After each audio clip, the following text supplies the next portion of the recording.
There is only one time in all of Scripture we are told to run.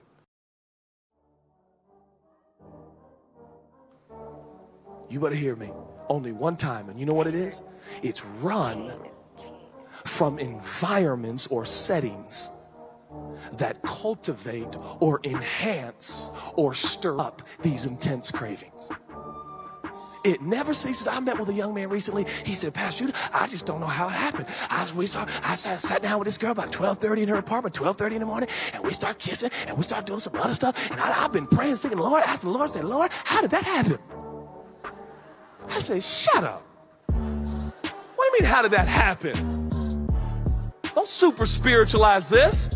It happened because you were there after midnight alone in her apartment, sitting on a couch, sharing a blanket. And you put yourself in a setting that enhanced, cultivated, and promoted the intense cravings we all got. What you should have done, young man, is get up and said, I gotta go. And you should have turned and you should have ran. It says run, but pursue. Don't run aimlessly. That's what so many of us do. We hear these messages on resist those cravings. Don't do it. Don't be bad. You guys can't stop it. Quit sleeping around. We've all been there. You got to pursue something.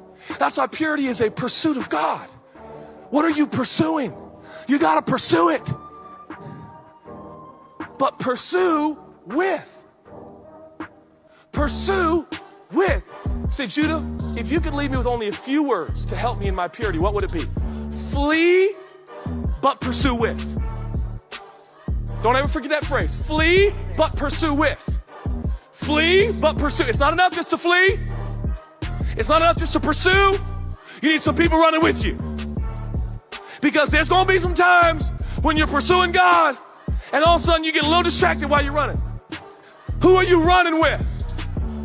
Some of you would never cease to amaze me. You come up in here and you say, oh yeah, I want to flee, I want to pursue, but you hanging out with people who are knuckleheads and they're serving themselves and they're self-centered, and so no wonder when you leave Jam United and you're going, oh yeah, I'm going to pursue God, it's going to be awesome, I'm going to do it, and you start running with all of your cronies and your homies and your minions, and they're all a bad influence on you, so you never end up really gaining any traction in your pursuit of God. One of the most significant things you could do in this entire time is make a determination that you love your friends, that you're going to pray for your friends, but there's some of them that ain't running where you're running, and it hadn't been good for either one of you.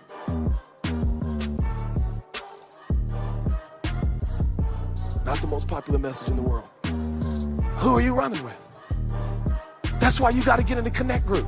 That's why you got to get in a small group. He said, we don't have small groups. Make you a small group. Get 2 or 3 other guys that are running like you're running and start running together and start feeding off of each other and say, man, we're going to serve God together. We're going to do this the right way. Come on, we're going to spur one another on to good deeds and love and justice. Come on. For it is God who works in you, both to will and to do for his good pleasure. God is going to work for you. God is going to help you. You got a desire in here to live pure. But some of you are so in your pursuit, you're tired, you're weary, you're exhausted, and there's a sense of hopelessness set in. I believe one of the greatest assignments on my life is to tell young people all over the world that you can live pure, that you can live holy. I sat with a young man from the university that I minister at, and he sat with me in a group of several young boys, and he looked at me and he said, Judah, he says, I've read this book. He said, I had no idea this was possible. I thought it was only in movies. I looked at him, I said, listen to me. You can live pure. Not in yourself, not in and of yourself, you cannot.